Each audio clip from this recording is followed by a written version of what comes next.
Sud Radio, le coup de cœur des libraires. Valérie Expert, Gérard Collard. Bonjour Gérard. Bonjour. Encore une émission pleine de romans. Ah ouais, là on en a On a plein de choses. Plein de choses. Il y a la fête de la librairie Oui. par les libraires indépendants. Donc ce sera samedi 27 avril. Vous pouvez aller dans plus de 600 librairies entre la France, la Belgique et la Suisse. Et il y a ce magnifique album, Les animaux. Tout le monde, ce sont des poèmes de Jacques Roubaud et des dessins d'Eddie Dubien. C'est absolument magnifique. D'abord, il faut redécouvrir Jacques Roubaud. Il faut un peu de poésie dans notre vie. Et puis, ces dessins, c'est ce qu'on appelle un album. C'est une pure merveille. Et qui sera donné chez vos libraires indépendants. Regardez avec Regardez-nous en podcast. Voilà, regardez-nous en podcast. C'est un seul volume. Et franchement, célébrons. Il est magnifique. Il y a un cerf aussi une biche qui est très belle. Ouais. Et donc, parlons de poésie parce que c'est vrai que c'est un peu tombé en désuétude, la poésie, hélas. Moi, j'en lisais à une époque quand j'étais adolescente. Oui, moi aussi, Garcia Lorca, c'était ma tasse de... mon truc, Garcia Lorca. J'aimais Éluard, j'aimais Prévert, voilà. Alors, Gérard. Alors, un de mes écrivains préférés, Christopher Bollen, vient de faire paraître Le Disparu du Caire chez Calman Levy. Alors, on a une jeune femme qui est ce qu'on appelle galériste à New York. Vous voyez, alors, voilà, elle est plein dans l'actualité, elle va à 100 à l'heure, et puis il y a son père qui lui téléphone, enfin son beau-père qui lui téléphone et qui lui annonce que son frère est mort. Elle se précipite en Angleterre pour voir ce qui s'est passé. Et son père lui dit que ce frère alors a été travailler pour une firme d'armement. Il travaillait au Caire. Et l'entreprise, après enquête, lui dit que il s'est suicidé. Et elle, entre-temps, elle a reçu une carte postale qui est... C'est pas possible. Donc, elle décide de partir au Caire et de faire l'enquête. Là, va commencer quelque chose. Alors, c'est le Caire. C'est-à-dire que même si vous n'êtes jamais allé... Vous avez les odeurs, le bruit, la générosité des gens aussi qui sont prêts à l'aider et tout. Et puis, elle va faire son enquête sur ce frère. Et là, vous allez avoir... Alors, on pénètre dans la corruption, la violence, l'argent, le pouvoir et tout. Et vous allez voir que ce qui paraissait être un suicide... c'est pas du tout un suicide. Elle va continuer son enquête. C'est vraiment génial parce que vous avez à la fois du suspense, vous avez des personnages psychologiquement... mais vraiment, c'est d'une finesse incroyable. Et puis, vous avez cette découverte de cette ville, de l'Égypte, et qui est pas comme on veut nous faire pas caricatural. Non, c'est pas noir et blanc. Il y a pas les méchants et les gentils. Et c'est vraiment, voilà. Moi, j'ai été plongé dedans. Il y a un moment, j'avais soif tellement. Et puis, il y a ce suspense. On veut savoir ce qui s'est passé. Et puis, c'est toute ces entreprises interlopes un peu d'armement où on se rend compte qu'il se passe pas mal de choses pas très honnêtes là-dedans et que tous les coups sont permis. Allez-y, c'est vraiment. Ça s'appelle Le Disparu du Caire chez Calman Levy de Christopher Bollen. C'est une des belles, des beaux romans de ce début d'année. Ouais, franchement, là, il est à la hauteur. C'est polar. Il se sert du polar pour décrire tout un pays, les relations internationales, toutes les coulisses de ces entreprises et puis de la violence et de la guerre qu'il y a au Moyen-Orient en ce moment. Franchement, Bollen, c'est vraiment un grand écrivain. C'est un grand écrivain. Alors, la semaine dernière, vous nous aviez parlé relations mère-fille avec La gosse de Nadia Dam. Là, c'est autre chose. C'est Jérôme de Verdière, Mauvaise mère. Alors, ça va vous plaire parce que ça se passe en Bretagne. Ça fait 30 ans qu'Elisabeth, elle va sur son rocher face à l'océan et elle attend que son mari, qui était marin, revienne. Mais c'est un livre très attachant qui est plein de douceur. C'est la vie d'une mère et de sa fille au quotidien. La mère donc est acariâtre, elle est devenue très aigrie puisque son mari n'est toujours pas revenu. Et sa fille, elle a la trentenaire, elle est libraire, elle est célibataire. Et puis elle coexiste avec sa mère, elle cohabite avec elle. C'est pas évident les relations mère-fille jusqu'au moment où il y a peut-être un twist, quelque chose qui se passe, qui fait que la fin est assez inattendue. Moi, je trouve qu'il a beaucoup... Vous savez, on avait aimé son livre La Robe. Vous vous souvenez, c'était vachement bien. Et là, c'est pareil. Il a une sorte de légèreté, lui aussi. Et dans ce qu'il écrit, Jérôme de Verdière, ça s'appelle Mauvaise mère et c'est aux éditions du Cherche-Midi. Il y a la Bretagne. Et puis il y a la Bretagne, on peut pas avoir évidemment. de mauvais livres qui parle en de la Bretagne, c'est pas possible. Absolument. Moi, j'ai lu et j'ai adoré, c'est de Sébastien Le Foll, Les lieux du pouvoir chez Perrin. Alors, c'est plein de petits chapitres, c'est les grands lieux où tout se décide. Il y a comment? L'Élysée. Il y a l'Élysée, il y a Brégançon, il y a Latché, il y a Lippe, il y a la tribune du Stade de France. Mais alors moi, ce qui m'a plu, c'est l'avion. Alors l'avion, c'est absolument extraordinaire. Génial, hein, génial. Non, je ne savais pas. Avant, il y avait 2 avions pourris. C'était des Airbus 320. Il se passait des choses pas possibles. C'est-à-dire qu'ils ont manqué de mourir, des accidents. Il y a l'histoire de la caravelle de Gaulle. C'est-à-dire que le problème de la caravelle de Gaulle, quand il allait au Brésil, il pouvait aller à peine plus loin que l'Italie, quoi. Donc, ce qui se passait, il prenait un Boeing, il allait au Brésil, mais pour arriver en majesté dans sa caravelle, la caravelle, elle faisait des sauts de puce derrière lui, et il prenait à la dernière station, et il arrivait pour la descente de l'avion. Il y a plein d'anecdotes, il y a énormément ça fourmille d'informations. Et sous couvert d'anecdotes, on voit bien les personnages. Moi, le génial, c'est Mitterrand. C'est-à-dire que Mitterrand, déjà, il fait attendre l'avion parce qu'il voulait l'édition du Monde, mais alors le meilleur, c'est ses chocolats avec son fils. C'est-à-dire que il est en vol, il arrive à un endroit pas possible, et ils se rendent compte qu'il a fini tous les chocolats dont il adorait. Et ils envoient un autre avion, pour aller chercher les chocolats de Mitterrand pour qu'il n'en manque pas. C'est génial. Ces gens sont extraordinaires. Et en plus, ils disaient tous que Sarko était un éluberlu parce qu'il avait fait cet avion. Mais en fait, depuis, ils ont tous... Latché, c'est un chef-d'œuvre. Il y a La Lanterne aussi. La Lanterne, et Brégançon, c'est vraiment aussi... Allez-y, c'est vraiment... c'est comme un livre de nouvelles. Une fois que vous êtes dedans, vous lâchez pas, parce que moi, j'avais commencé 1, 2, 3, et puis petit à petit, Et en plus, c'est écrit par des gens de beaucoup de talent. Et là, ils ont un art du portrait et de raconter. Et ça raconte vraiment les coulisses, mais c'est édifiant, quoi. C'est terrifiant. Il y a un moment, pour moi, je trouve ça terrifiant. Vous comprendrez effectivement pourquoi est-ce que Emmanuel Macron a choisi ce bureau-là à l'Élysée, qui était d'ailleurs la chambre à coucher de l'impératrice Eugénie. Il y a plein de choses dedans, une histoire secrète et intime de la politique. C'est vraiment la politique vue par ces lieux emblématiques de la République. Hein. Voilà, et c'est pas anodin, quoi. Je veux dire, je trouve que ça dit beaucoup de choses sur les personnages. Et puis c'est tellement vivant. Une fois, c'est tout ce qu'on voit pas. C'est un collectif donc sous la direction de Sébastien Le Foll, et c'est aux éditions Perrin, qui est un éditeur remarquable, on le dit encore une fois. Et c'est l'équivalent un peu de Catherine Ney, c'est-à-dire que si vous avez aimé Catherine Ney, les livres de Catherine Ney, vous allez adorer ce bouquin parce que c'est exactement la même façon de voir les choses, de raconter les histoires. C'est, entre parenthèses, lisez Catherine Ney, là, ils viennent de refaire une intégrale en bouquin, et c'est vraiment, allez-y, cette femme est incroyable. Il y a elle et puis Franz-Olivier Gisbert aussi. Oui, il y a aussi les 3 tomes chez Gallimard. Au pouvoir, un peu de cuisine avec la Nostra Italia, c'est le livre de Leana et Alessandro Belmondo. Alors nous, on les a reçus pour leur documentaire, et en fait, ça a donné lieu aussi à un livre. Donc ce sont des recettes autour de l'Italie, mais c'est l'Italie de Jean-Paul Belmondo. En fait, c'est l'Italie des Belmondo. Elle est partie sur les traces de sa famille, et donc là, ce sont des recettes traditionnelles. Et puis c'est la découverte aussi d'agriculteurs, de cultivateurs, celui qui cultive les figues de Barbarie, les amandes. L'histoire est dingue. Et puis, il y a des recettes très simples. Les spaghetti cacio et pepe, la caponata siciliana. Non, on est... et puis, il y a évidemment toute une partie consacrée à Venise. C'est des recettes simples, globalement. Rizzi et bizzi, vous connaissez? C'est risotto au petit pois. Tiens, je vais faire ça ce soir. Au petit quoi? Au petit pois. Ah, ça va être génial, ça. C'est une bonne idée, avec des lardons, du persil, des petits pois, bouillon de légumes, du riz. Ah ben je vais faire ça, j'ai des petits pois. Bon. Allez, la Nostra Italia, l'itinéraire gourmand dans l'Italie des Belmondo, produit incontournable, recette inédite, Solar le cherche midi, Luana Belmondo et son fils Alessandro qui est chef lui aussi. Alors il y a j'adore cette femme, Claire Favant, le roi du silence. Alors ça, c'est pour moi, c'est une des grandes françaises.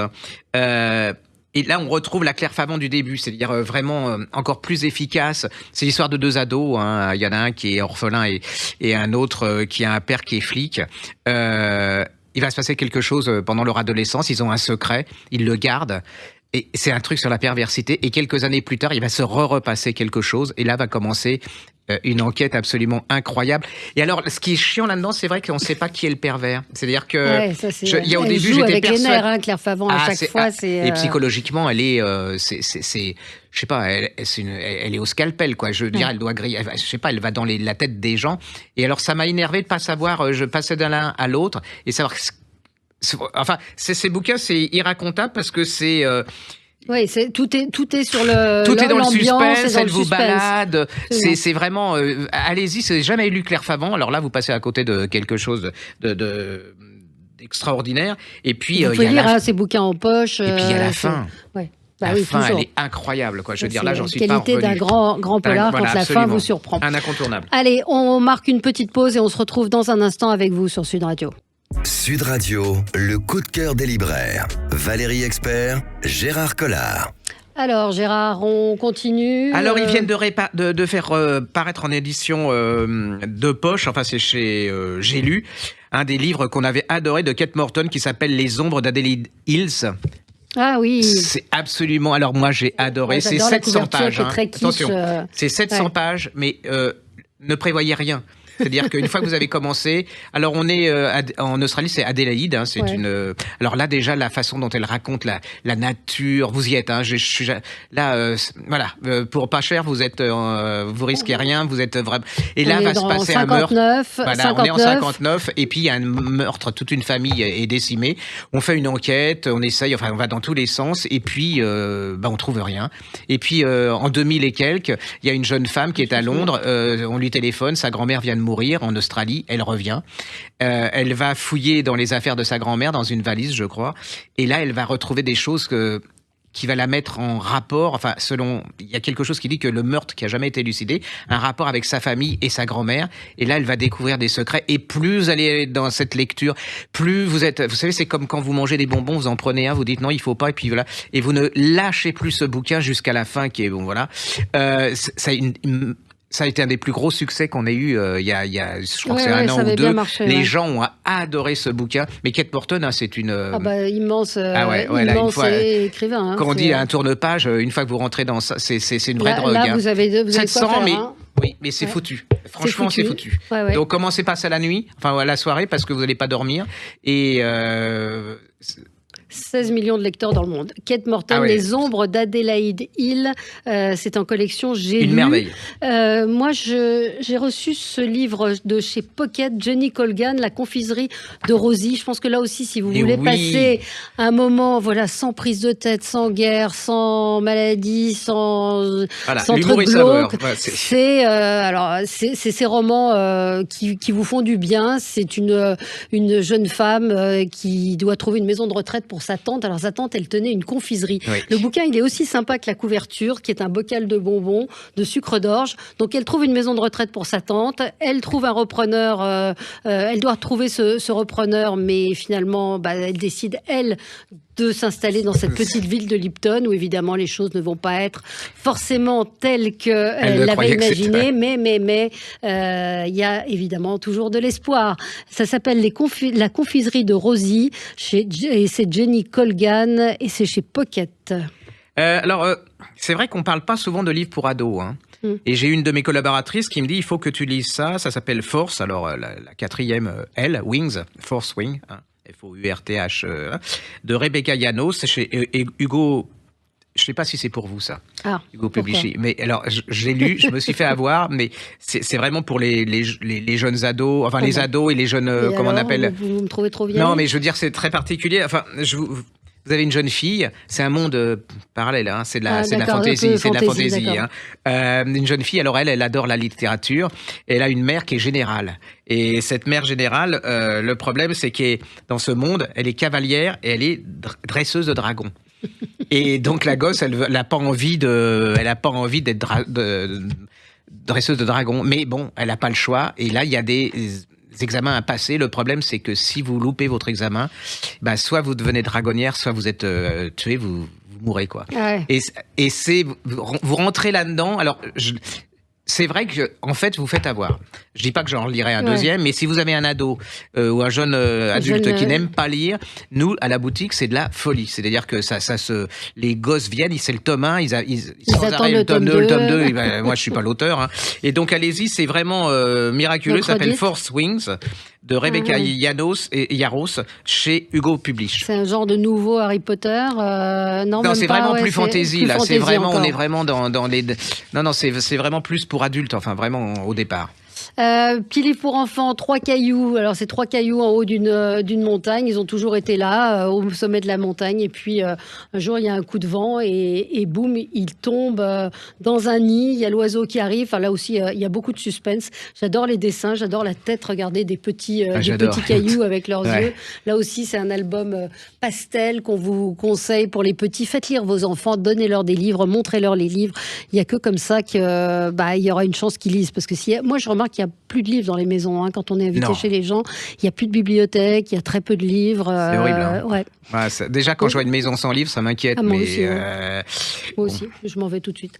Après, Gérard. Alors, vient de reparaître, on croit que les gens connaissent et tout. Je suis pas fait pour avoir des fiches, moi. Le bouquin en livre de poche de Vassili Grossman, c'est Vie et Destin. C'est vraiment un des chefs-d'œuvre du XXe siècle. Et alors, je me rends compte en vieillissant, parce que ça m'arrive aussi. Mais si. C'est que les générations passant, on croit que c'est acquis, mais les gens ne connaissent plus. C'est-à-dire que des livres peuvent disparaître de génération en génération. Et là, ils viennent de faire reparaître. Ça a été écrit dans les années 60. C'est paru dans les années 80. Alors, ça a été censuré par le régime communiste. Il est russe. Et en fait, c'est à travers une histoire de famille. C'est toute la guerre. Alors, vous allez aller à Stalingrad, vous allez découvrir. Je l'ai à Treblinka. C'est absolument. Une fois que vous êtes dedans, vous comprenez ce qu'ont souffert les Russes. Et aussi, vous allez comprendre ce que c'est que l'horreur stalinienne. Enfin, c'est terrifiant parce qu'on parle des nazis, mais Staline était aussi terrifiant. Il a même presque fait plus de morts que Hitler. Oui, c'est vraiment.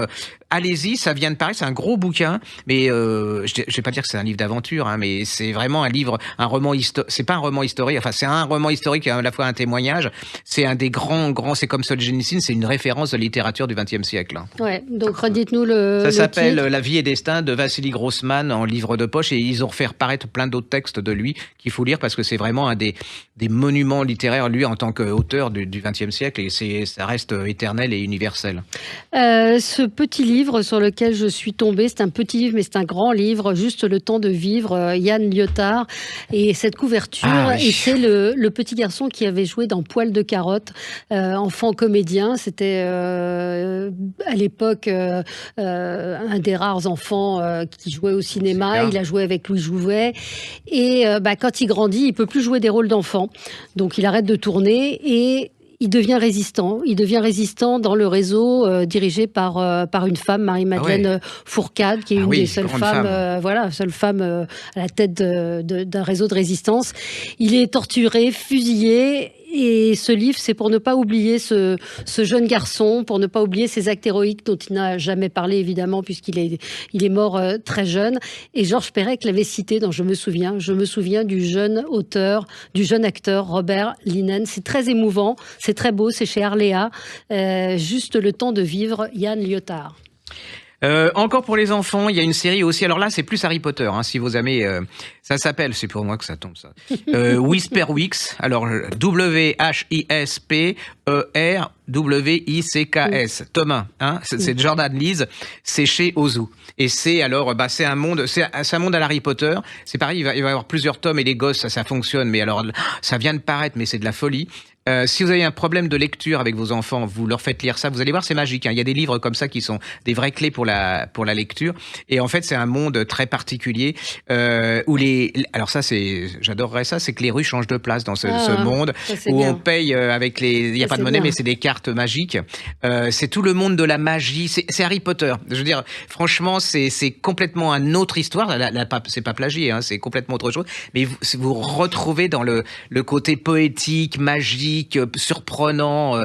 Moi, j'ai été vraiment. Touché, je me suis fait. Alors autant. Et les gamins aiment bien. Autant les dragons, les machins, c'est pas trop la fantaisie, mais alors autant ça, je me suis fait avoir et j'aimerais bien voir le tome 2. Le tome 1, il vient de paraître. Vous êtes resté un grand enfant. Ouais. Alors redites-nous le titre, pour vous embêter. Jordan Lees, ça s'appelle Whisper Wicks et c'est chez Ozu. C'est vraiment ça va être un livre phénomène à mon avis. À partir de quel âge ? À partir de 7, 8, 8, 9 ans. 8-9 ans. C'est votre âge. C'est comme Harry Potter. Vous aussi, vous avez pris Bertha et moi de Béatrice Alemagna. Alors, vous savez qui est Bertha? Bertha, c'est la croûte sur le genou de la petite fille. Et la croûte ne partait pas. Donc, elle est inquiète, elle pleure. Alors, elle a des jolis cheveux orange. Ah oui, ça c'est... Le dessin, et je pense que c'est important d'avoir des dessins ludiques pour les enfants aussi. Sa maman lui met de la crème et Bertha ne s'en va pas. Donc, elle commence à s'habituer. Et puis on vous dit pas la fin. Mais c'est très joli. Il y a un chant de coquelicots à un moment avec Bertha qui va... Peut-être que les coquelicots sont des petites croûtes de genoux qui sont devenues, Mais c'est très beau. Bertha et moi de Béatrice Alemagna, et c'est aux éditions de l'École des Loisirs. Je trouve que c'est mieux. À notre époque, elle est là en ce moment, c'est que souvent les livres pour les albums pour enfants étaient faits pour les adultes dans l'absolu. Alors que là, on revient à des choses un peu plus sympas et plus... Voilà. Alors moi, les Jeux Olympiques, j'en ai rien à foutre. Alors Guillaume Guirand et Roman Badel, ça s'appelle les Jeux Olympiques. C'est les Jeux Folympiques. Alors je vous donne, c'est absolument incroyable. C'est frappadingue, c'est drôle. C'est des jeux très particuliers. Alors par exemple, il y a l'haltérophilie. Ouais, alors il y a le truc, c'est la devise, c'est plus drôle, plus fou, plus libre déjà. Et l'important, c'est pas de gagner, c'est de bien rigoler. Et alors le premier, alors il y a plein de disciplines. Hein. Il y a le badminton, j'adore ça. Ça se joue avec des chauves-souris. Alors ils en prennent 21. Le principe, c'est de prendre avec un filet, de prendre un maximum. Il faut en prendre 11 pour gagner, mais en faisant attention, pas faire mal à la chauve-souris. Hein. Et puis, le gagnant, c'est le vampire des Carpates, le roumain Minos Ferratou, surnommé le vampire des Carpates, qui remporte toutes les compétitions depuis 77 ans, et il gagne chacune de ses parties. Et les illustrations sont absolument drôlatiques. Drôle. Et alors, le premier, il est noyau d'abricot, le deuxième, il est pépin de raisin, et le troisième, il est queue de cerise. C'est drôle, c'est magnifique, c'est plein d'humour. À mon avis, c'est un des plus des albums les plus originaux que d'enfants depuis. La gymnastèque, c'est créé autrefois dans un temple mexicain. Donc la gymnastèque repose sur la souplesse et l'agilité. Donc il faut faire le battement d'aigle, le coyote à l'affût.